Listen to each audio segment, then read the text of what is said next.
Find his role in the incident. He spoke on Accra-based Asempa FM here in Accra and except prosecutor specifically, and you would recall that last week, Thursday, the 30th of October, the OSP announced that by the end of this month, November, it will charge 6 former public officers, including the former Finance Minister Ken Ofori-Atta, over their role in the Ghana Revenue Authority and Strategic Mobilization Limited contract. Now, the office has issued an update regarding the arrest of the acting head of legal at the Ghana Revenue Authority, Freeman Sabah.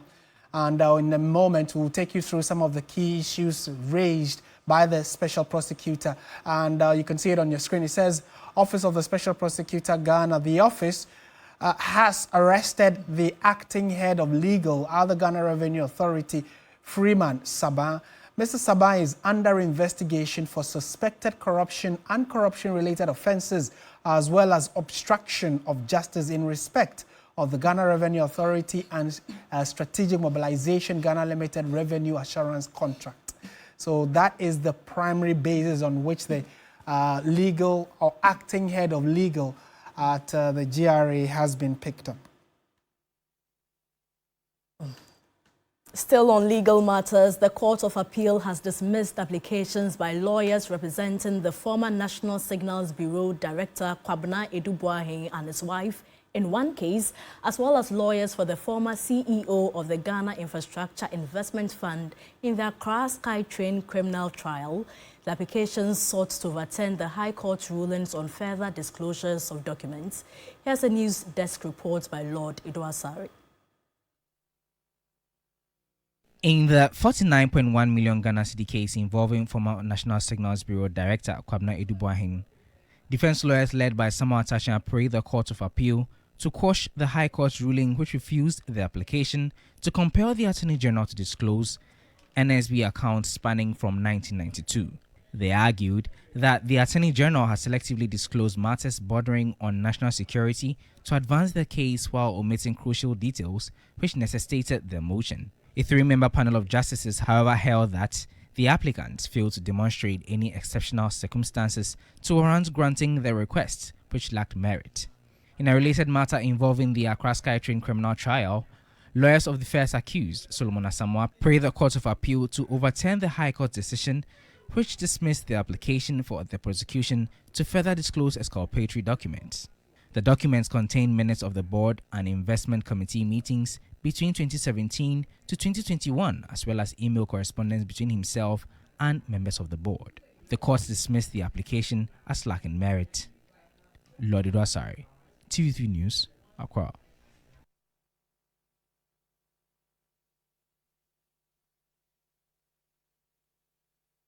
We're staying on legal matters because information getting to us indicates that the office, the Attorney General, has filed a notice of withdrawal of charges against Edward Akwaku, the General Manager of Akonta Mining Ghana Limited.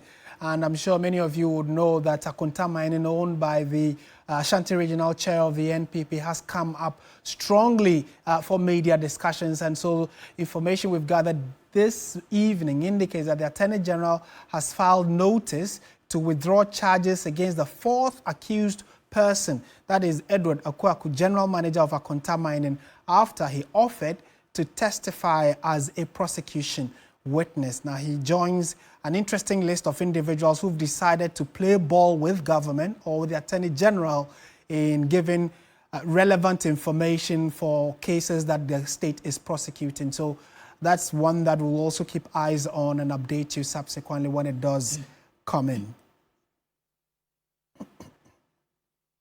In more news tonight, Germany will invest some 65 million euros in Ghana's economy as it seeks a new partnership for growth and development. The visiting German President Frank-Walter Steinmeier announced this after holding bilateral talks with President John Mahama. The German leader's 3-day state visit, described by both head of state as a significant milestone, focused on strengthening cooperation in areas such as trade, renewable energy, vocational training, and regional security.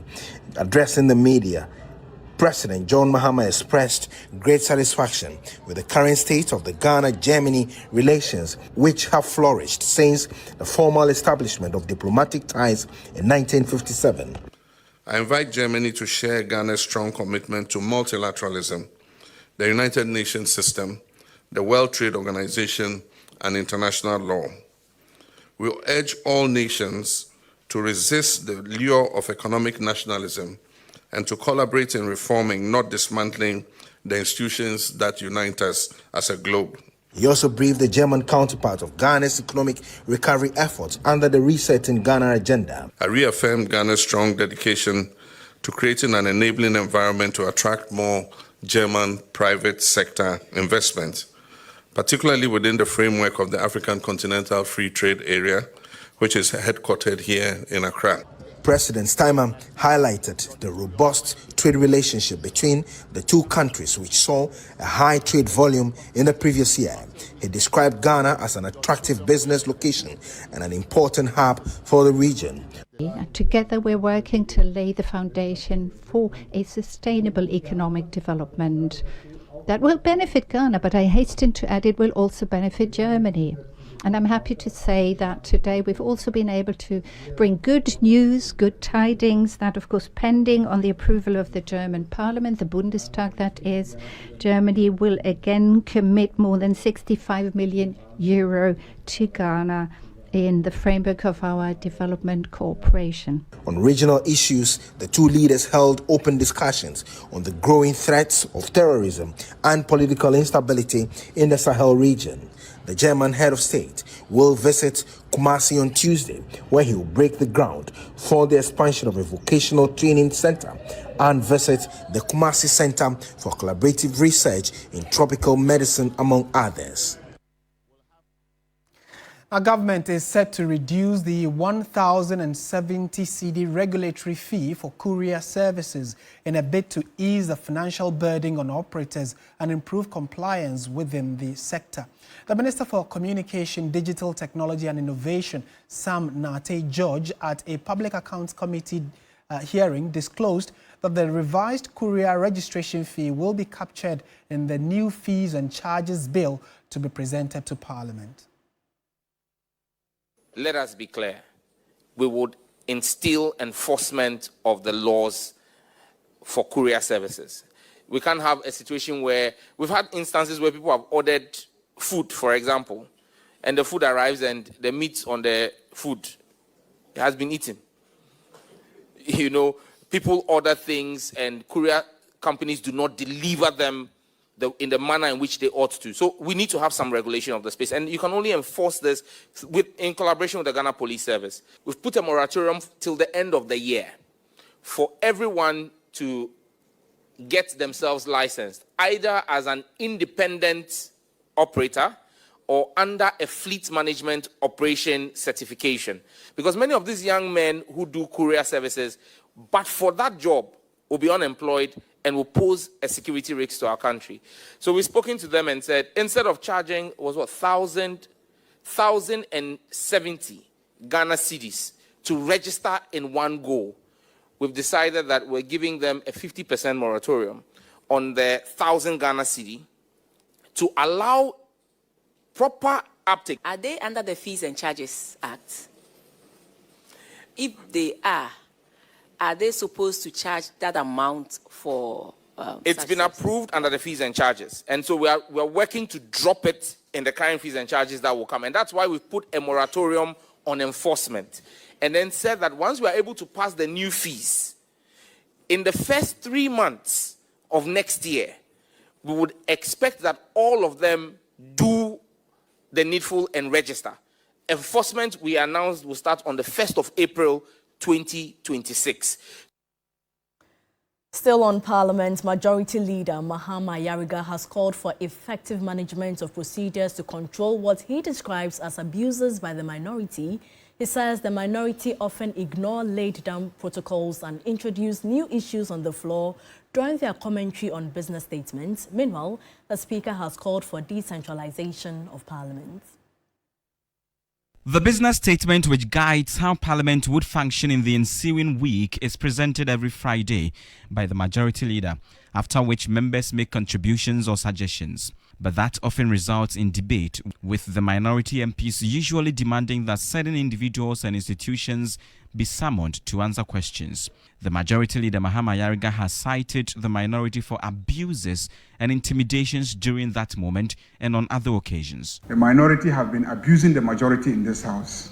Every Friday, after I have read business statement, without going through the rules for introducing matters, they will use business statement as an excuse to introduce everything from archaeology to zoology. So I plead with the clerk and the speaker that let's start managing the rules properly, because I'm tired of the abuse. We play all sort of games in the chamber, but there is a procedure for doing everything in the chamber.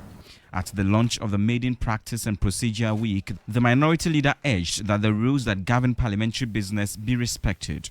It is procedure that gives